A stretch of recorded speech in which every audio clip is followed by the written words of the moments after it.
예, 반갑습니다. 청와대 민정수석인 신현수 사퇴 파동으로 문재인 정권의 레임덕, 다시 좀 구체적으로 말씀을 드리면 이제 문재인 정권 내부에서 권력투쟁이 본격화됐다, 이런 해석이 일반적입니다. 그러니까 지금 많은 보도도 나오고 있고 청와대 측의 얘기 나오고 있고 지금 정치권에서도 많은 얘기들, 분석들이 나오고 있습니다. 신현수 본인의 얘기도 있었고 박범계가 국회에 와서 어제 법사위에서 한 얘기도 있고 또 대통령의 의중도 간접적으로 지금 나오고 있고요. 청와대 고위 관계자라고 나오는데 뭐 국민소통수석이든지 비서실장이든지 이런 급들의 얘기들입니다. 모두 종합을 해보면 어느 집단에나 있죠. 강경파와 온건파의 갈등, 권력투쟁, 이 문재인 정권에서도 이제 본격화됐다. 이제 정권 말기에 윤석열 검찰을 두고 본격화됐다. 그러니까 이렇게 분류하는 것이 맞다. 친문 강경파와 이 여권 내부에 뭐 여기도 또 친문이지만 온건파도 친문, 비문, 온건파, 뭐 간단하게 비문 온건파라고 한다면 친문 강경파와 비문 온건파 간에 이 권력투쟁이 본격화됐다.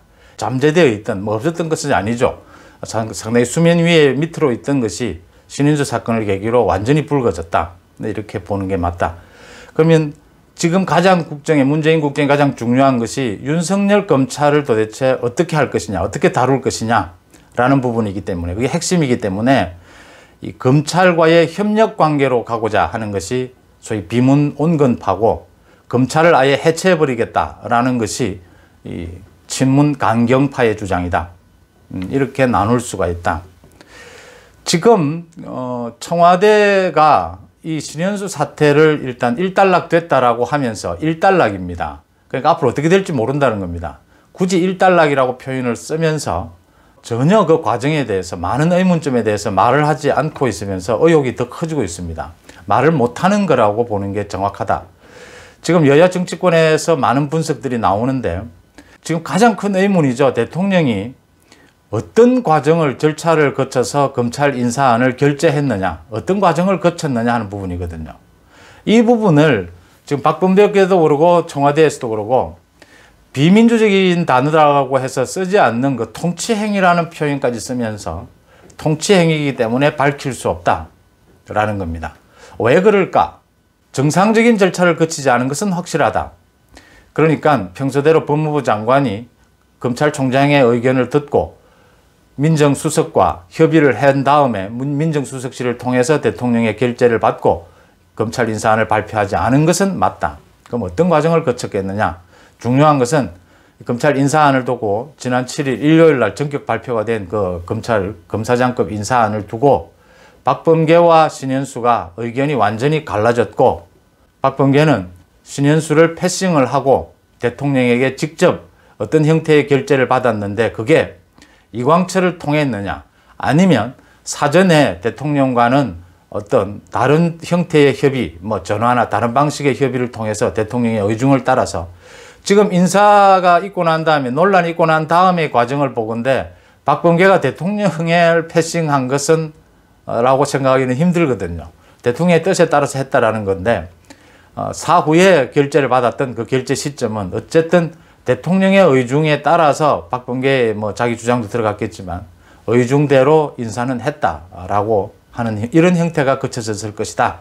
신현수도 오늘 아침에 뭐 가까운 지인 통해서 이런 얘기를 했다고 하죠. 대통령을 위해서 사표를 냈다. 대통령을 위해서. 이제 이게 전형적인 권력투쟁의 방식이죠. 신현수는 이런 식으로 가면 문재인 정권이 위험하다라는 것이죠. 그래서 박범계의 이 같은 행동에 대해서 이것은 아니다라고 이제 제동을 걸기 위해서, 신현수 입장에서는 내부적으로 제동을 걸 수도 있는데 이렇게 외부에 알려지도록, 대언론에 대해서 다 알려지도록 이렇게 건 것은 이 게임이 단순히 내부에서 해결될 문제가 아니다.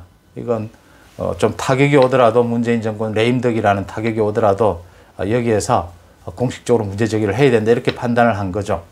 박범계가 그렇게 추진을 한 것이다. 그래서 통치행위라는 이름으로 그 인사결재 과정을 밝힐 수가 없는 것이다. 그 다음 두 번째는, 그러면 신현수 사태가 일단락이 됐다고 하는데 굳이 뭐 사의 철회도 아니고 뭐 어떻게 확정된 방식도 아니고 일단락됐다라고 표현하는 이유는 뭐냐? 앞으로 그럼 신현수는 어떻게 되느냐?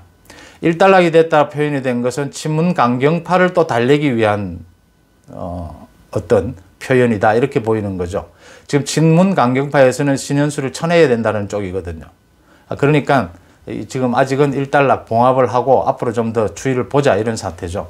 그러니까 지금 정체적인 상황은 문재인의 생각은 친문 강경파와 같은 거죠. 윤석열 검찰을 해체하고 싶은 겁니다. 그런데 윤석열과 대립각을 세우고 지금 윤석열 검찰 죽이기는 이미 실패를 했으니까 지난 1년 동안 죽이기로는 안 되고 겉으로는 어쨌든지 윤석열 총장을 안고 가는 모양으로 가야 되는데 그걸 위해서 신현수를 민정수석으로 임명을 한 것이죠. 그러니까 지금 구도는 윤석열을 대신해서 신현수가 나서고 문재인을 대신해서 박범계가 나서서 신현수와 박범계가 싸우는 모양으로 지금 되어 있는 겁니다. 이 친문 강경파와 그러니까 비문 온건파가 이렇게 맞부딪히는 이런 구도가 되어 있다 이렇게 보입니다. 지금 대통령의 생각은 박범계 쪽으로 기울어 있다. 친문 강경파 쪽으로 기울어 있다. 이렇게 보입니다. 근데 여기에서 어제 박범계가 국회에 와서 또 한 이야기 중에 하나가 검찰 인사가 이렇게 두 가닥으로 나지 않았습니까? 그러니까 검사장급 인사는 친문 강경파의 뜻대로 됐고 어제 있었던 중간 간부들에 대한 인사는 반반이었죠. 이제는 소위 신현수가 주장하는 윤석열과 신현수가 그래도 주장하는 일부 받아들였죠. 그 부분을. 그 온건파의 의견도 일부 반영을 한 것입니다. 이제 이것이 윤석열 검찰을 어떻게 하느냐라는 것이 앞으로 검찰 해체, 그러니까 지금 집권 여당의 강경 친문들이 추진하고 있는 그 검찰을 완전히 해체하고 검찰의 수사청을 따로 만들고 공소청을 만들어서 지금의 검찰은 없애버리는, 검찰의 수사권을 완전히 없애버리는 이 지금 법안을 추진하고 있는데 이거와 연관이 되어 있는 것입니다. 그러니까 온건파들은 이렇게까지 가서는 안 된다. 속도 조절을 해야 된다라는 것이고 지금 강경파들은 그대로 밀어붙이겠다는 것이죠. 이 기회에 윤석열 검찰 또 검찰 그 수사권 자체를 아예 해체시켜버리겠다 이런 뜻이죠. 이것 관련해서 어제 박범계가 국회 법사위에서 대통령의 뜻은 이 사실은 검찰 해체 법안이라고 하죠. 검찰 해체 법안에 대해서 속도 조절이 필요하다. 검찰과 협력 관계를 유지하라라는 게 뜻이다. 이렇게 말을 했습니다. 수사 기소권은 뭐 분리가 되어야겠지만 이런 식으로 답변을 했는데 그건 이렇게 해석할 수 있을 것 같습니다. 대통령으로서는 그러니까 지난해 말에 추미애를 앞세워서 윤석열을 죽이기를 하다가 완전히 실패를 한 다음에 이제 검찰과 협력 관계를 이제 겉으로는 내건 것이죠. 윤석열과 더 이상 이렇게 대립구도를 세워서는 불리하다라는 것이기 때문에 그 연장선상에서 지금 검찰 해체 법안까지를 무리하게 추진을 하다가 또 지난해처럼 이 검찰의 반격에 의해서 오히려 더 어려워지는 것 아니냐 이 부분을 지금 문재인은 걱정하고 있다. 근데 문재인의 본 생각은 뭐 권력형 비리를 막기 위해서라도 지금 검찰을 해체하는 것도 쪽으로 기울어 있다 이렇게 보는 것이 정확하지 않겠냐 이런 전망들입니다. 이런 전망들을 뒷받침하는 많은 말들이 있습니다. 그러니까 그동안 신현수 사태 때 친문들이 집중적으로 신현수를 버리고 가자라는 말들이 나왔고 또 친문들 사이에서는 박범계가 일을 저질렀다. 이 일을 저질렀다라는 표현에는 많은 함축된 의미가 있죠. 정말 간절히 필요한 것이었는데 대통령이 우유부단해서 해결하지 못하고 있는 부분을 박범계가 앞장서서 좀 욕을 들어먹을 각오를 하고 저질러냈다. 이런 뜻도 있고 야 저까지 기대하지 않았는데 박범계가 그래도 큰 일을 해냈다. 뭐 이런 여러 가지 의미들을 담고 있다. 이렇게 보입니다. 강경파 쪽에서는 신현수를 앞세워서 일단 검찰을 무마하는 윤석열 검찰과는 겉으로라도 이렇게 무마해서 협력하는 것처럼 이렇게 할 필요 있지만 막 굳이 신현수가 저런 식으로 반발하고 한다면 신현수를 버리고 가자라는 게 지금 친문 강경파들의 입장이고 온건파들은 이 문재인 대통령은 양쪽에 이렇게 애매하게 이렇게 다 양다리를 걸치는 형국이기 때문에 신현수를 안고 가야만이 문재인 대통령이 그 레임덕에 빠지는 오히려 친문 강경파에 끌려다니게 되면 위험해질 수 있다. 또 이런 전망들도 나오고 있습니다. 그래서 신현수를 안고 가야 한다. 뭐 이런 얘기들도 나오고 있습니다. 그러니까 이번 검찰 두 번의 검찰 인사에서 드러났던 이 이제 강경파와 온건파의 이 대결이 이제 앞으로 곧 3월에 이제 본격적으로 법안 발의를 한다고 하죠. 그러니까 황운하가 일단 뭐 기초 법안은 만들어 놨는데 그 검찰을 지금 수사청으로 완전히 분리하는 방법, 검찰을 해체하는 법안에 대해서 정식 법안을 제출해서 처리를 하겠다라는 것인데, 이렇게 검찰 해체를 놓고 그 속도를 어떻게 가져갈 것이냐, 또 어떤 내용으로 가져갈 것이냐라는 부분을 놓고 강경파와 온건파가 또 맞설 것이다. 이 강경파에는 박범계가 앞장을 서고 온건파는 신현수가 앞장을 서게 될 것이다. 신현수가 만약에 직을 계속 유지한다면, 신현수가 직을 유지하지 못한다면 이 윤석열이가 나서야 될지도 모르는 그런 상황이 나오는 겁니다. 그 검찰 해체 법안을 어떻게 처리하느냐. 여기서 좀 더 나아가게 되면요, 이게 여권의 그 차기 대권 주자 구도와도 대권 구도와도 맞물려 있습니다. 그러니까 이재명 부분입니다. 지금 이재명이 상당히 상승세를 타고 있지 않습니까? 이 이재명을 어떻게 볼 것이냐에도 이게 지금 강경파와 온건파가 맞물려 있습니다.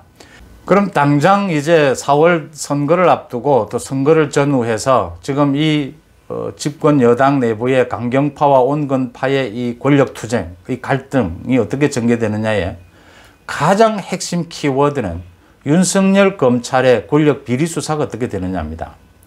윤석열 검찰의 권력 비리 수사가 정말 문재인의 목에 칼을 들이댈 정도가 될 거라고 본다면 이건 강경파 쪽으로 많이 기울 것이다, 이렇게 보입니다. 근데 그렇지 않고 검찰과의 협력과의 관계에서 어느 정도 답을 찾을 수 있다, 이렇게 된다면 온건파가 좀 힘을 받게 된다. 그런 점에서 문재인이가 아직까지 이 신현수에 대해서 정확하게 답을 내리지 않고 이걸 일단락했다, 이런 식의 표현을 하고 지금 넘어가려고 하는 겁니다. 신현수를 처리를 어떻게 하느냐. 완전히 강경파의 손을 들어주는 상황이 올 수도 있다. 이 윤석열 검찰의 지금 권력형 비리 수사의 강도, 그 진행 상황, 이 속도, 이런 것에 따라서 이 대응 방향이 완전히 달라질 수 있다. 물론 문재인 대통령의 생각은 권력형 비리 수사는 막아야 하고, 그걸 막기 위해서 윤석열을 꽁꽁 묶어야 한다는 데는 변함이 없지만 어떻게 묶고 어떻게 막을 것인가, 그 방법에 대해서 이게 지금 강경파의 손만 들면 부작용이 생기고 온건파의 손을 들어주자니 지금 자기가 위험할 수 있고, 이런 상황에 맞물려 있는 겁니다. 이 부분에 대해서 아직까지 문재인의 어떤 뭐 생각이 정리가 되지 않았다, 지금 이렇게 보는 것이 합리적이지 않을까, 이런 분석들이 나오고 있습니다. 이런 집권 여당의 강경파와 온건파의 대결, 뭐 친문과 비문의 대결, 이게 계속 나아가서 이제 여당이 생각하는 대선 전략과도 맞물려 있다. 이재명, 지금 1위를 다리고 있는 이재명을 어떻게 관리하느냐라는 부분을 유심히 한번 지켜볼 필요가 있다, 이렇게 보입니다. 고맙습니다.